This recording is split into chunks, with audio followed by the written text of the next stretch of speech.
Bonjour à tous, bienvenue sur notre deuxième numéro de podcast On Job Quoi. Aujourd'hui, on reçoit Sébastien, délégué numérique en santé. Bonjour Sébastien. Bonjour. Est-ce que tu peux te présenter ? Oui, bien sûr, donc Sébastien Catrix, délégué numérique en santé. Je suis à la caisse depuis 2012, je suis arrivé dans des petits CDD. Après, j'ai fait 4 ans à la PFS, plateforme téléphonique, puis 4 ans enquêteur assermenté aux fraudes, et là, depuis 2021, je suis délégué numérique en santé. Donc délégué numérique en santé, vous êtes combien dans l'équipe ? Nous sommes 10, plus le responsable de service. Est-ce que tu peux nous expliquer simplement ce qu'est un délégué numérique en santé, un DNS ? Un DNS, on s'occupe de tout ce qui est numérique avec les professionnels de santé libéraux. Ça va être les médecins, les auxiliaires, les pharmacies. On va les aider lors de l'installation à démarrer la télétransmission, leur montrer les téléservices, soit en intégré dans le logiciel, soit sur Amélie Pro, puis répondre à toutes leurs questions qui portent sur le numérique. Quelles compétences faut-il pour être DNS ? Sens de l'écoute, savoir promouvoir les téléservices, être patient, expliquer si nécessaire plusieurs fois les choses différemment, être pédagogue pour embarquer les professionnels de santé dans le numérique en santé.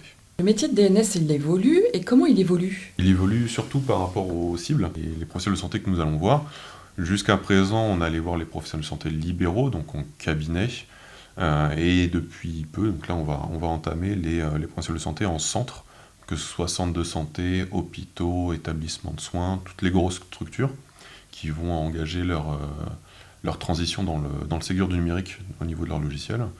Et donc on va les accompagner à mettre ça en place et surtout former derrière les professionnels de santé et les dépanner comme on le fait aujourd'hui pour les libéraux. Qu'est-ce qui te plaît le plus dans ton métier ? Les déplacements à l'extérieur, l'autonomie, la gratification qu'on a de réussir des fois à simplifier énormément la vie et le travail du médecin, leur faire gagner du temps pour qu'ils aient plus de temps à consacrer à leurs patients. Avec quels partenaires travaillez-vous en interne et en externe pour mener vos missions ? Nos partenaires internes les plus directs, ça va être les délégués d'assurance maladie, qui sont dans le même service que nous, qui présentent tout le contexte conventionnel, nous le côté numérique. On travaille avec l'exercice coordonné, donc le ROC, et également des services un peu plus larges, ça va être les frais de santé quand on a des problèmes de télétransmission, de rejet sur des factures, la lutte contre la fraude, les pôles établissements, du coup on va arriver sur le pôle établissement, et les relations avec les PS qui s'occupent de tout ce qui est gestion des dossiers PS en interne d'installation, etc.